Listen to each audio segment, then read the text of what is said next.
കാക്കനാട് ഡീല ഫ്ളാറ്റിലുണ്ടായ പകർച്ചവ്യാധിയിൽ ആശങ്കയുമായി പ്രദേശവാസികൾ.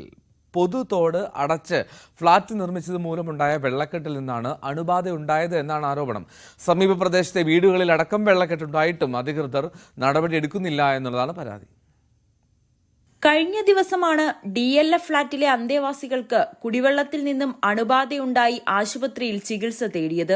മഴവെള്ള സംഭരണിയിൽ നിന്നാകാം രോഗം പിടിപെട്ടതെന്ന നിഗമനത്തിലാണ് ഫ്ളാറ്റിലെ താമസക്കാർ.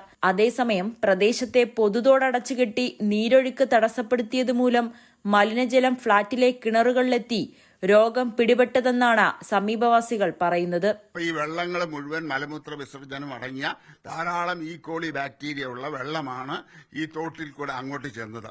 ആ വെള്ളം അവിടെ പൊങ്ങിയപ്പോൾ സ്വാഭാവികമായും ആ വെള്ളം അവരുടെ വാട്ടർ സമ്പുകളിൽ വന്നിട്ടുണ്ടാവും. അതിനൊരു സംശയമില്ല. കാരണം 27, 28 ഈ വെള്ളപ്പൊക്കം കഴിഞ്ഞ് 29-ാം തീയതി മുതലാണ് അവിടെ ഈ രോഗങ്ങൾ റിപ്പോർട്ട് ചെയ്യാനായിട്ട് മനസ്സിലാക്കാനായിട്ട് തുടങ്ങിയത്.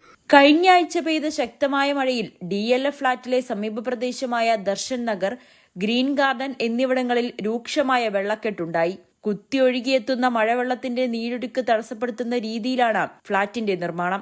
ഇതോടെ കടമ്പ്രയാറിലേക്കുള്ള വെള്ളമൊഴുക്ക് തടസ്സപ്പെട്ടു. അതിന്റെ ഫലമായി സമീപത്തെ വീടുകളിലും വെള്ളം കയറി വലിയ നാശനഷ്ടമുണ്ടായി.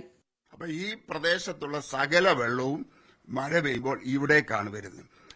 അതുകൊണ്ടാണ് മെയ് 27, 28 ദിവസങ്ങളുണ്ടായ മഴ സമയത്ത് ഭയങ്കരമായ വെള്ളം ഇതിനകത്തേക്ക് ഇരച്ചു കയറി. ഞങ്ങളുടെയൊക്കെ കോളനിയിൽ അനേകം പേരുടെ കാറുകൾ പലതും വെള്ളത്തിലായിപ്പോയി. ഇങ്ങനെ ഒരുപാട് പേരുടെ വണ്ടികൾക്ക് കാര്യമായിട്ട് നാശനഷ്ടമുണ്ടായി. 3 വീടുകളിൽ വെള്ളം 2 പ്രാവശ്യം താഴത്തെ നിലയിൽ കയറി. ഇത്രയെല്ലാം പ്രയാസമുണ്ടായി. ഫ്ളാറ്റ് അധികൃതർ മൂടിയ പൊതുതോട് പുനഃസ്ഥാപിക്കണമെന്നാണ് സമീപവാസികളുടെ ആവശ്യം. ന്യൂസ് 18 കൊച്ചി.